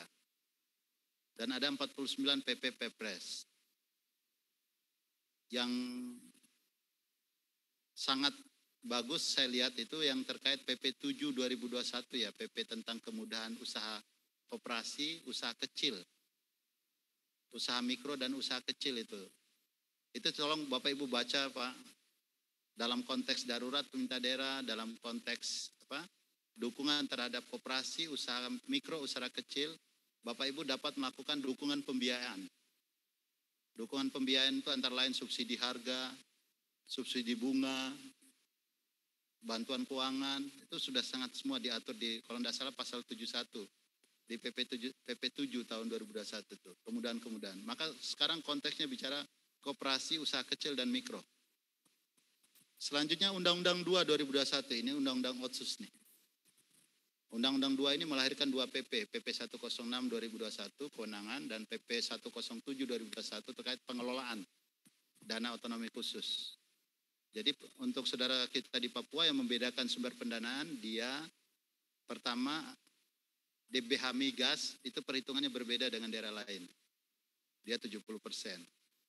Selanjutnya dari DAU Pak, dia terima 2,25 dari secara nasional. Yang mana terbagi 1% untuk block grant, 1,25% untuk earmarking. Kesehatan dan perekonomian digunakan. Lantas dia terima juga DTI, dana tambahan infrastruktur. Nah itu tidak ada di daerah lain selain saudara kita di Papua. Maka nanti pemutarannya terkait ini lampiran A, lampiran B dan C, lampiran D dan E, lampiran F, lampiran H, lampiran I, lampiran J, lampiran K. Ya. Izin ya agak panjang nih saya bicara ya karena ini memang isinya memang kita membahas yang tebal tadi, yang 9.000 sekian halaman tadi. Lampiran A itu perubahan penjelasan hasil verifikasi, validasi, inventarisasi, pemutaran klasifikasi, kodifikasi, perencanaan pembangunan dan keuangan daerah. Lampiran B ini penambahan substansi, klasifikasi, kodifikasi, nomenklatur, yakni indikator kinerja dan satuan pada subkegiatan perencanaan pembangunan pemerintah daerah provinsi. Ya, di lampiran C juga penambahan substansi klasifikasi. Kalau kita sebut berulang, kita singkat aja boleh nggak? Kalau singkatnya KKN ya, jelek namanya KKN. Apa bagusnya? Makanya tidak pernah kita singkat KKN. Klasifikasi, kodifikasi, nomenklatur, yakni indikator kinerja terkait pemerintah daerah dan kabupaten kota. Di sini nih Pak, ada pemutakhiran kegiatan, subkegiatan bidang urusan pendidikan, kesehatan, pekerjaan umum, Perkim, Trantimbun Dinmas, sosial, tenaga kerja, PPA, pangan, pertanahan, lingkungan hidup, pemberdayaan masyarakat dan desa, sampai kepada perencanaan Kesbangpol. Termasuk kemarin ada surat ya dari BNPB, JIP. BNPB minta satu kegiatan baru. Bapak Ibu, dana RR itu di mana sih? Dana RR itu yang melaksanakan siapa? BPBD atau SKPD terkait sesuai kewenangan? Oh salah Pak, SKPD terkait. Bapak berarti tidak baca PP berapa? 20 ya? 21 ya? PP 21 2008. Terkait pendanaan penanggulangan bencana. Disebutkan kalau dana RR itu rehab rekon Pak, itu disesuaikan. Misalnya untuk pembangunan rumah kumuh, maka itu di mana? Di Perkim. Bukan di BPBD. BPBD itu hanya mengkoordinasikan. Maka kemarin kita tolak usulannya. Diatur di Bapak Ibu bisa baca di PP 21 ya. 21 2008. Ternyata RR itu dilaksanakan oleh SKPD sesuai kewenangannya. Berarti dia tidak tersendiri. Dia tidak di BPBD. BPBD kan namanya badan Pak. Dia mengkoordinasikan. Jadi tetap yang melaksanakan adalah SKPD sesuai kewenangannya. Selanjutnya, ruang lingkup pemutahiran adalah lampiran E. Nah, nanti ini saya minta GP aja nih, lampiran F, organisasi kita mutahirkan juga. Lampiran G, organisasi kabupaten kota kita mutahirkan. Lampiran H, lampiran sumber pendanaan juga kita mutahirkan. Karena ada penambahan dana-dana khususnya tadi ya. Saudara kita di Papua ada otsus ya. Dikenal ada 1% dan 1,25% dan DTI. Selanjutnya lampiran neraca, lampiran 1, lampiran J penyusunan LRA-nya, dan lampiran K operasionalnya.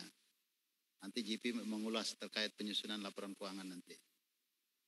Terus kita masuk, ada tim ya, Bapak Ibu tim pemutahiran ini sudah dibentuk.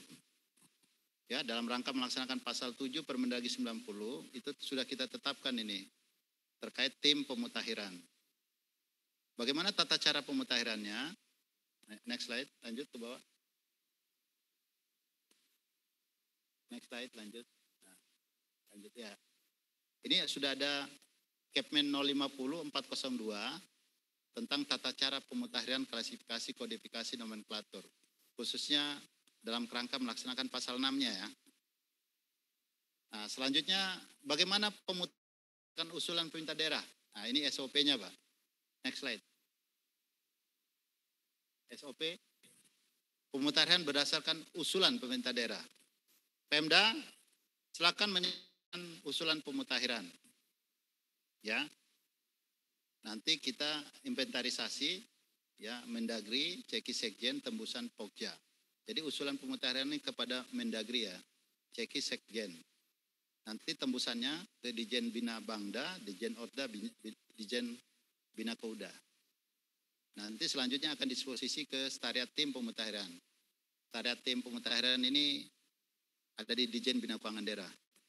Selanjutnya Bapak Ibu telah usul itu, nanti pembahasan dengan KL dan Pemda. Tadi Pemda yang mengusul kita undang dibahas. Nanti yang melakukan pembahasan Dijen Bangda, Dijen Orda, Dijen Bina Keuangan Daerah terhadap usulan Bapak Ibu. Setelah kita bahas nanti ada berita acara kesepakatan. Selanjutnya kita akan rapat pleno Pak. Dari usulan Bapak Ibu itu kita plenokan di tim pemutahiran. Jawabannya ya atau tidak. Ketika ya, maka dia menjadi bagian rancangan Permendagri atau Kepmendagri. Jawaban surat oleh Pokja disiapkan oleh Sekretariat Tim Pemutahiran. Nanti kita jawab. Kita akan memutahirkan dulu di SIPD sambil menetapkan ini. Menunggu revisi Permendagrinya atau Kepmendagrinya. Jadi kita mutahirkan di SIPD.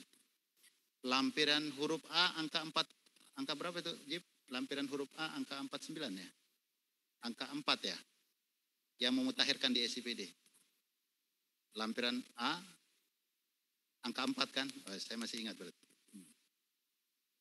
Kalau tidak, maka kita juga akan menjawab bahwa yang Bapak Ibu usulkan itu tidak sesuai dengan, nah, kita akan ceritakan bagaimana dasar hukumnya. Nah, bagaimana kalau berdasarkan perubahan kebijakan dan peraturan perundangan, jadi Bapak Ibu tidak perlu ngusul.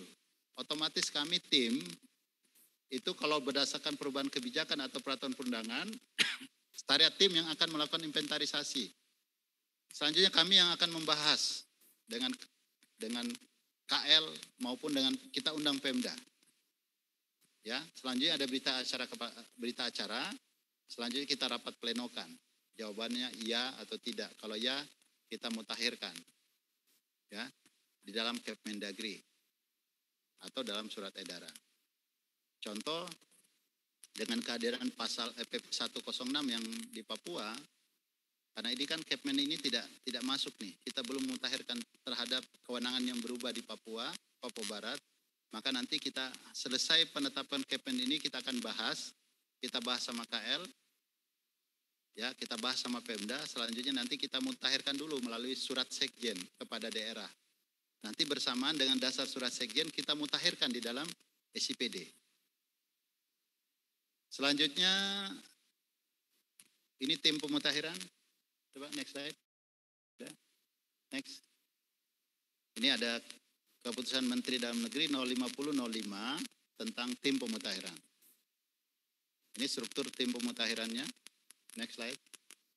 Ini kita sosialisasikan bahwa kita menetapkan SOP dan memang ada tim yang akan membahas. Ini ada pembinanya, ada Pokja Perencanaan Pembangunan, ada Pokja Keuangan, ada Pokja Organisasi, dan ada Sekretariat Tim Pemutakhiran. Sekretariat Tim Pemutakhiran ini setarisnya siapa, Jip? Jip ya, Iksan ya? Setaris Tim Pemutakhiran. Oh, Pak Iksan ya? Ya, Pak Iksan ini setarisnya. Ketuanya siapa? Oh, ketuanya saya ya? Saya lupa, tidak pernah dibaca. Ini ada Pokjanya. Jadi. Nah, Bapak Ibu sekalian, kita masuk hasil verifikasi validasi ya. Urusan bidang pendidikan. Di sini ada program pengelolaan pendidikan. Ada pengelolaan pendidikan sekolah menengah atas. Di sini ya, pemeliharaan mebel. Ini tindak lanjut Perpres 123 tahun 2020 DAK Fisik reguler bidang pendidikan. Ya. Yang pernah kita buat SE, ingat kan Pak? SE DAK Fisik tahun 2021. Kan kami yang memetakan kan Bapak Ibu? Nah ini hasil pemetaan tadi kan dikeluarkan dalam bentuk surat. Tetapi di Permendagri Kepmen 50 kan belum masuk. Maka kita input ke SIPD kan. Nah ini kita masukkan sekarang di keputusan Kepmen 050. Perubahan. Urusan bidang kesehatan. Di sini ada hal baru. Di program pemenuhan upaya kesehatan perorangan dan upaya kesehatan masyarakat. Di sini ada distribusi bahan medis habis pakai. BMHP ke kabupaten kota. Ini berdasarkan Permenkes 12 tahun 2021, DAK non-fisik bidang kesehatan. Ini juga penumbuhan kesadaran keluarga dalam meningkatkan derajat kesehatan. Ini Perpres 99 ya tahun 2017 dan Permendagri 36 tahun 2020. Apa ini Pak? Perpres 99? PKK? Program? PKK. Bapak Ibu. Izin, kemarin tuh saya diundang di Bidakara menyampaikan materi kepada seluruh ketua tim PKK provinsi dan ketua tim PKK kabupaten kota. Jadi PKK itu Pak, dari 10 program PKK itu sudah kita mutakhirkan ya. Misalnya penghayatan Pancasila, itu masuk di Kesbang. Maka kita mutakhirkan khusus sub kegiatan untuk kita memastikan anggaran PKK di daerah. Karena ini kebijakan. Ya. Dan saya sudah menyampaikan bahwa di evaluasi APBD provinsi, saya perintahkan agar dianggarkan itu. Karena ini perintah dari Permendagri 27 yang kebijakan Bapak Menteri telah tetapkan di Permendagri 27. Jadi kita minta ini dianggarkan. Kedua, di evaluasi kabupaten kota, ketika mengkonsultasikan ke saya sudah perintahkan evaluator masukkan selalu PKK. Ya, jadi nanti hasil evaluasi yang dikonsultasikan kabupaten kota itu ada, kita ingatkan PKK. Jadi Bapak Ibu nanti penyempurnaan, tolong dianggarkan PKK ya. Kita sudah mutakhirkan seluruh 10 program PKK ke dalam sub-sub kegiatan. Atau kedua, Bapak Ibu bisa berikan dalam bentuk hibah, silakan. Selanjutnya, urusan pemerintahan di bidang pekerjaan umum, penataan ruang. Di sini ada penyediaan air bersih sanitasi. Ini bintang 2 ya, berarti hanya berlaku di Provinsi Papua. Penyediaan air bersih sanitasi bintang 3 di Papua Barat. Ini perubahan kode bintang khusus. Berarti tidak ada di daerah lain. Selanjutnya, urusan pemerintahan di bidang perumahan kawasan pemukiman. Ini juga peningkatan kesadaran keluarga dalam mewujudkan rumah sehat dan layak huni. Ini Perpres 99 nih, PKK nih. Jadi ini program PKK. Kami minta SKPD itu menganggarkan, SKPD menganggarkan dan mempertanggungjawabkan yang melaksanakan semuanya ini terhadap PKK. Selanjutnya, urusan pemerintahan bidang ketenteraman ketidakadilan umum serta perlindungan masyarakat. Di sini juga ada pelatihan keluarga tanggap bencana. Ini PKK ini. Ya, mohon izin ya, PKK sudah kita atur Permendagri 27. Pastikan ini teranggarkan. Karena saya nanti diminta ketika APBD sudah selesai semuanya di Januari, saya diminta melaporkan data anggaran PKK provinsi, kabupaten, kota. Ya, mohon dukungannya para Bapeda, kepala BPKD. Selanjutnya urusan pemerintahan bidang pangan. Ini di sini kalau sudah bicara Perpres 99 itu PKK, Pak. Ini PKK juga. Perpres 99 PKK. 10 program PKK. Saya juga mantan lurah, mantan sekcam dulu. Selanjutnya urusan pemerintahan wajib yang tidak terkait pelayanan dasar, urusan pemerintahan di bidang pemberdayaan masyarakat desa. Ini juga ada PKK dan ada juga penambahan kegiatan untuk saudara saya di Papua Barat ya, khususnya usulan pemutaran pemerintah Provinsi Papua dalam konteks program peningkatan kesejahteraan orang asli Papua. Ini sudah kita mutakhirkan di dalam Permendagri 90. Ya, termasuk itu ya, Dek, MRP-nya. MRP sudah. Mohon izin saudara saya di Papua untuk MRP itu sudah bisa masuk kode 9 sendiri ya, Jep. Dia sudah masuk kode 9. Sudah bisa jadi satu OPD sendiri. Selanjutnya urusan pemerintahan bidang pengendalian penduduk dan keluarga berencana. Ini melaksanakan Perpres 99 PKK juga. Selanjutnya urusan pemerintahan bidang koperasi usaha kecil menengah. Ini ada program pendidikan dan latihan perkoperasian. Ini kita sesuaikan dengan Peraturan Menteri Koperasi Usaha Kecil nomor 3 tahun 2020 DAK non-fisik, peningkatan kapasitas PK2 UKM. Selanjutnya juga ada pemutaran terkait Perpres 99. Jadi ini isi tambahan baru Pak, Kepmen 050 ya. Selanjutnya urusan pemerintahan di bidang perdagangan. Ini juga kita buka dalam rangka mendukung kegiatan PKK. Selanjutnya urusan pendukung urusan pemerintahan. Ini ada sekretariat DPRD. Ini adalah fasilitasi tugas DPRD dan fasilitasi pelaksanaan tugas panitia khusus. Ini usulan pemerintah Provinsi Papua. Di sini juga ada peningkatan kapasitas lembaga perwakilan rakyat daerah, usulan pemerintah Provinsi Papua. Pembinaan kerukunan masyarakat Papua. Jadi ini mohon izin tidak berlaku daerah lain ya. Selanjutnya urusan bidang pemerintahan. Ini ada urusan perencanaan nih. Ya, Bapeda. Ini ada usulan Dirjen Bangda sendiri mempertajam tugasnya Bapeda. Di sini pengelolaan data dalam sistem informasi pemerintahan daerah di bidang pembangunan daerah. Ya karena di BPKD itu ada SIPD, di Bapeda tidak ada Pak, maka kita mutakhirkan nih. Penerapan sistem informasi pemerintahan daerah di bidang pembangunan daerah dan pembinaan sistem informasi pemerintahan daerah di bidang pembangunan daerah dan pemerintah provinsi. Lantas next slide selanjutnya pemerintahan umum, kesatuan politik. Ini juga kita dalam konteks menerjemahkan 10 program PKK. Selanjutnya kekhususan Papua, ini kita menindaklanjuti peraturan pemerintah nomor 64 tahun 2008. Ini terkait dengan tugas MRP. MRP sudah masuk. Selanjutnya demikian juga program utama dan penunjang lembaga Majelis Rakyat Papua. Ini sudah baru, sudah sesuai dengan PP 64 tahun 2008. Selanjutnya urusan pemerintahan di bidang pendidikan, program pengelolaan pendidikan. Ini juga ada penyesuaian dari DAK Fisik ya, yang diamanatkan dalam Perpres 123 tahun 2020 untuk DAK Fisik di tahun 2021. Selanjutnya urusan pemerintahan bidang kesehatan, ini ada penyesuaian ini, Permenkes 12 tahun 2001 dan dalam kerangka melaksanakan 10 program PKK. Selanjutnya urusan pemerintahan di bidang perumahan dan kawasan pemukiman. Ini lagi-lagi melaksanakan PKK, lantas melaksanakan Permendagri nomor 9 tahun 2019. Inilah penyediaan tenaga listrik untuk masyarakat.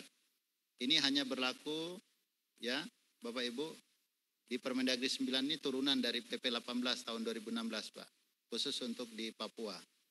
Lantas pembangunan rumah khusus ya bintang 3 di Provinsi Papua dan Papua Barat. Lantas penyediaan tenaga listrik untuk masyarakat Papua dan Papua Barat ini menindaklanjuti Permendagri 9 tahun 2019. Selanjutnya urusan pemerintahan di bidang ketentraman, ketertiban umum, perlindungan masyarakat. Lagi-lagi ini melaksanakan program PKK. Jadi PKK itu 10 program PKK itu Pak dititipkan di setiap OPD Pak. Ya mohon dukungannya, ini urusan ibu-ibu nih kita harus dukung.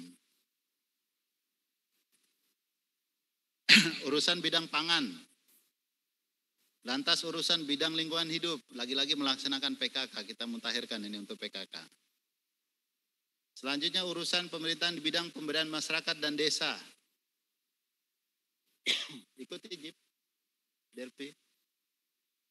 Ini juga lagi-lagi kita mutakhirkan terkait dengan program PKK.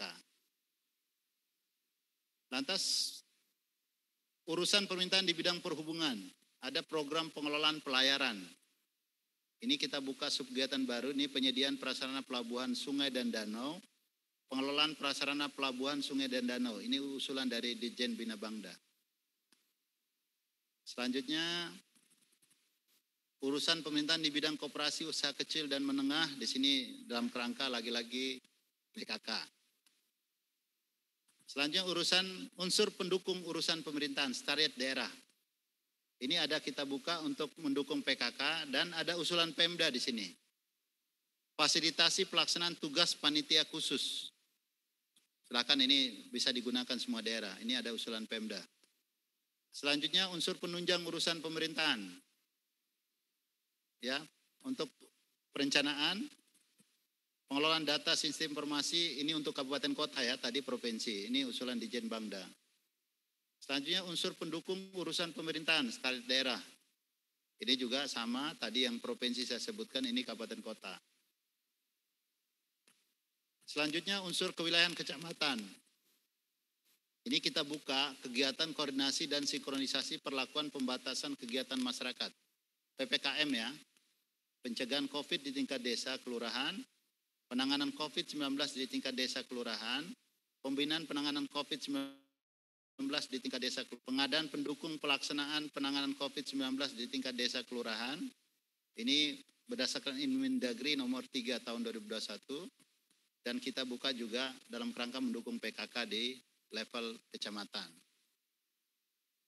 Selanjutnya di unsur pendukung urusan pemerintahan umum ini juga levelnya tadi yang saya jelaskan provinsi, sekarang kabupaten kota juga sama.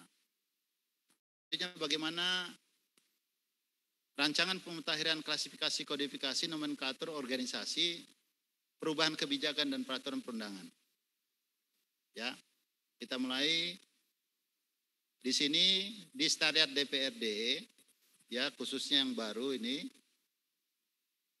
kita buka dari kode lama organisasi ke kode baru, kekhususan Papua, sekretariat MRP. Baik MRP di Papua dan Papua Barat itu kita sudah buka kode sendiri, organisasi yang tadinya dia melekat di pendukung. Kode 4, dia menjadi sekarang kode 9. Jadi dari 4, dia kode 4, pindah menjadi kode 9. 9 itu kekhususan. 92 itu Papua, dan 93 itu Papua Barat, MRP-nya. Selanjutnya, klasifikasi kodifikasi nomenklatur fungsi provinsi ya. Ini kita ada penyesuaian terhadap unsur kekhususan yang 9. Ini terkait kekhususan Aceh, meliputi program syariat Islam Aceh, program Majelis Permusyawaratan Ulama MPU Aceh, program Baitul Mal Aceh, program reintegrasi Aceh, program kerukunan Katibul Wali, Setariat Lembaga Wali Nanggroe. Ya Bapak Ibu sekalian, kita harus mempelajari semua regulasi Pak untuk menyusun kode Pak. Jadi kalau ada yang terlewatkan mohon maaf, mungkin kami kurang membaca, maka kita sering kumpul begini, kita membaca apa yang ada, ternyata saya lewati, ya maka Kabid Anggaran ini harus banyak membaca nih, membaca semua regulasi. Ketika ditanya selalu anggaran yang bisa menyelesaikan masalah. Nah, inilah lantas lataran rekening ya, kode rekening. Saya mau jelaskan kode rekening. Ada pembukaan kode rekening terkait dengan retribusi pengelolaan pertambangan rakyat. Selanjutnya, hasil penjualan BMD yang tidak dipisahkan. Selanjutnya, hasil selisih lebih tukar menukar BMD yang tidak dipisahkan. Lantas pendapatan denda pajak daerah. Ini perinciannya sampai ke sub perincian objek pendapatan ya. Pendapatan denda retribusi daerah. Selanjutnya, pendapatan dari pengembalian. Lantas ada pendapatan blut. Ini kita sesuaikan dengan Permendagri 79 tahun 2018. Selanjutnya juga ada kode rekening terkait Dakfisik bidang pendidikan reguler sampai kepada Dakfisik bidang perumahan dan pemukiman penugasan. Selanjutnya pendapatan dana kapitasi JKN pada rumah sakit non-blut. Ini yang kita hapus ya. JIP, rumah sakit kapitasi non-blut. Nanti dijelaskan sama JP. Bapak Ibu, ada kemarin Perpres 46 tahun 2021. Ya, tentang perubahan atas Perpres 32 tahun 2014 ya. Tentang kapitasi ya. Itu kita sudah tindak lanjut dengan Permendagri 28 tahun 2021. Jadi perubahan pendapatan dari lain-lain PAD yang sah menjadi lain-lain PD yang sah. Maka pendapatan kapitasi itu berpindah menjadi lain-lain PD yang sah kan? Ya. Apa yang diatur di Permendagri 28 itulah yang digunakan Pak. Ini kita buka kode rekeningnya, kita sesuaikan. Kenapa Pak kita pindahkan kode rekeningnya? Kalau dia masuk lain-lain PAD, kayak bos dulu kan masuk lain-lain PAD, siapa yang diuntungkan? Nanti akan berdampak kepada apa? Ya, DO kepala daerah dan TKI dan reses.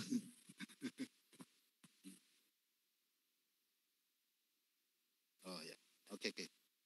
Kata JP nanti teknis dia aja. Saya kira itu yang bisa saya sampaikan ya. Nanti bagaimana penjelasan teknis kode rekening ini, nanti JP yang akan menjelaskan. Saya kira itu yang bisa saya sampaikan. Saya Eri, wabillahi taufiq hidayah. Assalamualaikum warahmatullahi wabarakatuh. Salam, Om Santi Santi Om, Namo Buddhaya, salam kebajikan. Selanjutnya, karena saya juga merangkap moderator, sebelum berpindah ke GP, ada pertanyaan? Silakan. Atau sekaligus saja dengan GP nanti. Bapak Ibu, untuk mempersingkat waktu, kita buka tanya jawab. Apa kita persilakan dulu GP secara teknis menjelaskan? Dari sisi kebijakan saya selesai. Nah, silakan Pak Malik.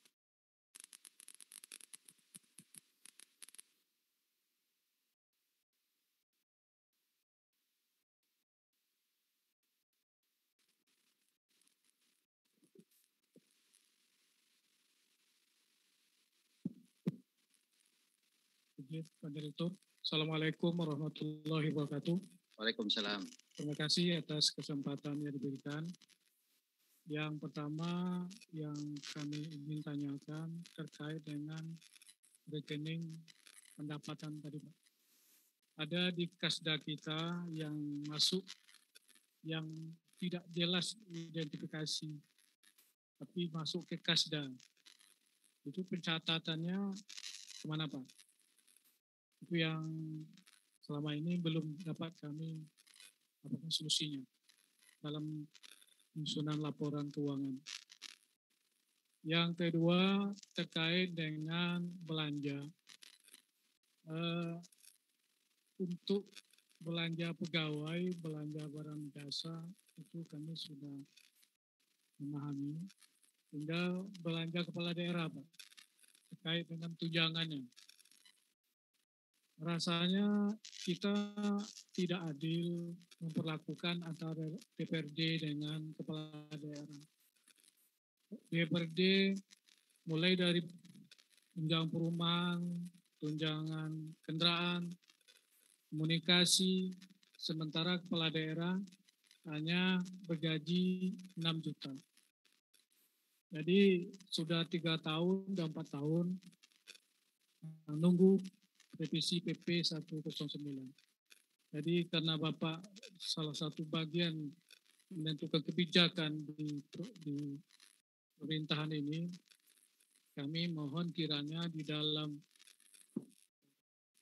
pemutahiran ini dapat dicari solusinya dan Bapak dapat memberikan semacam rambu-rambu agar masing-masing daerah tidak seenaknya menganggarkan seperti TPP ini, Pak. Yang ketiga, terkait dengan kewenangan penganggaran belanja untuk pemberian anak yatim, Pak. Menurut informasi itu sudah menjadi kewenangan provinsi. Kalau memang kewenangan provinsi, apakah solusinya harus melalui hibah atau bagaimana, Pak? Kemudian terkait dengan PKK, memang selama ini walaupun belum dilegalkan, PKK itu sudah banyak juga, Pak. Kita alokasikan programnya. Yang kami masukkan di sini, mengenai besaran alokasi ini, apakah tidak diatur juga semacam rambu-rambunya? Karena kalau tidak nanti masing-masing SKPD itu penuh program PKK aja, Pak. Seperti pokir lagi jadinya. Nah, ini juga perlu mungkin semacam juknis yang jelas nantinya agar nanti program ini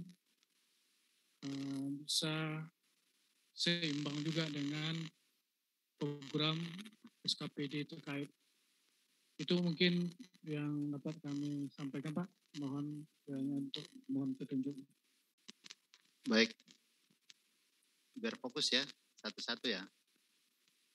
Baik Pak Kepala BPKD Batam, Pak Malik, yang kami hormati. Jip, nanti pendapatan kas yang tidak jelas ini, nanti JP yang menjelaskan ya. Pertama, saya akan menjawab yang kedua, terkait belanja untuk kepala daerah. Revisi 109 tahun 2000. Satu sisi DPRD sudah revisi ya, DPP 16 ya, tahun 2018. Ya sudah direvisi. Sedangkan PP 109 itu masih tahun 2000, Pak. Dia hanya gaji, tunjangan, dan tunjangan lainnya ya. Tunjangan lainnya itu dikunci bahwa tunjangan lainnya itu terikat dengan yang diberikan kepada pejabat negara. Saya lapor ya Pak, perkembangannya ya. Jadi pengajuan revisi PP 109 tahun 2000 kemarin dikembalikan lagi oleh Kemenkeu. Jadi kami sudah mengajukan revisi PP dengan konsepnya itu. Kalau konsep 109 itu kan berdasarkan PAD kan? Berdasarkan PAD. Tapi konsep yang kita usulkan kemarin adalah berangkat dari DO seorang kepala daerah. Berangkat dari DO seorang menteri, Menko. Ya, kalau dia setiap bulan sekian, maka gubernur perhitungannya sekian. Bupati wali kota nanti 80% dari gubernur. Itu kita sudah menghitungnya. Di dalam penjelasan pembahasan kemarin, ini kalau kita menggunakan konsep ini Pak, yang kami usulkan, itu akan menyebabkan 6 kepala daerah terjadi penurunan pendapatan. Misalnya DKI itu kan per bulannya bisa dapat 2,3 M. Tapi kalau kita menerapkan konsep yang kami ajukan, itu akan jauh turunnya. Tidak saya DKI, Jabar, Jatim, yang PAD besar, Jateng, itu akan berdampak. Maka kemarin diusulkan kita diskusi lagi dengan forum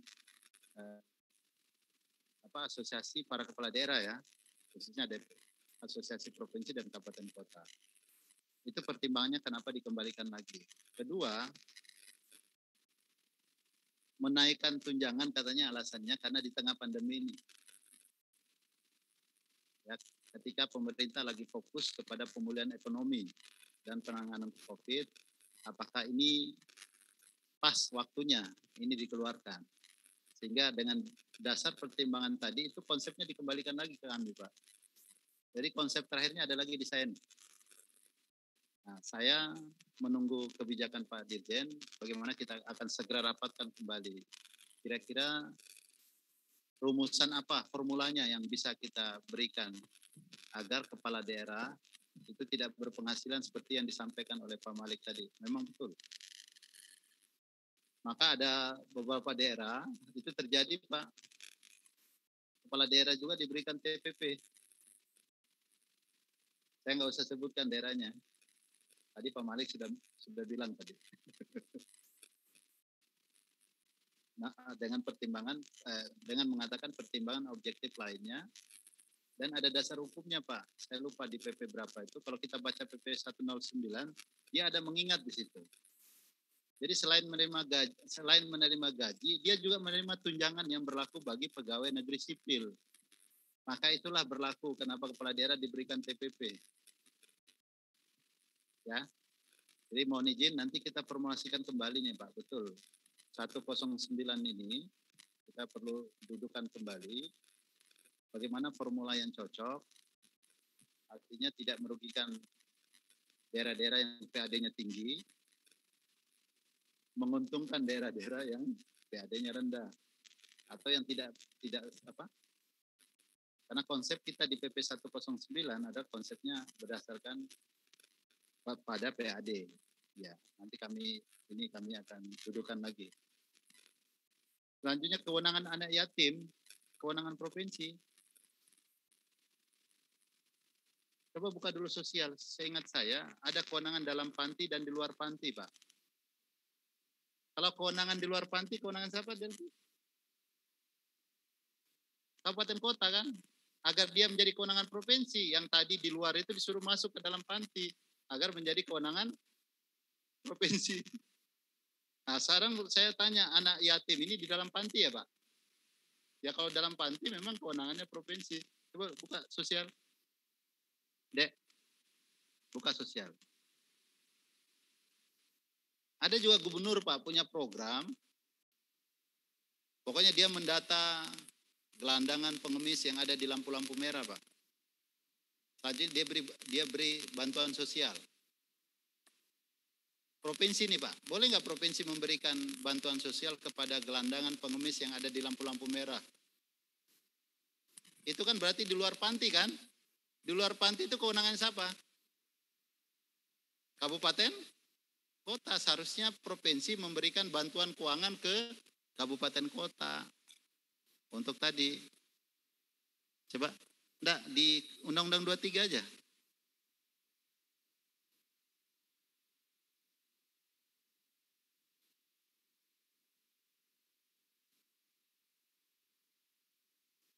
Yang kewenangan di panti. Terus ke bawah. Terus ke bawah. Kalau di Permen 90-nya?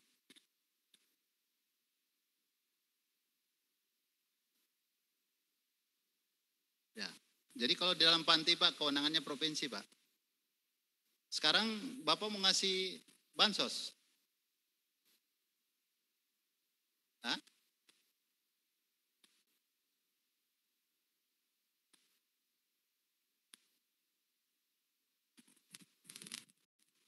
Kalau misalnya kita ngasih bansos, bisa nggak Pak ke bansos anak? Itu kan masyarakat kita kan Pak? Kalau kita ngasih bansos, bantuan bansos kepada anak-anak yatim yang ada di dalam panti, salah nggak ya? Kalau dari sisi masyarakat kita.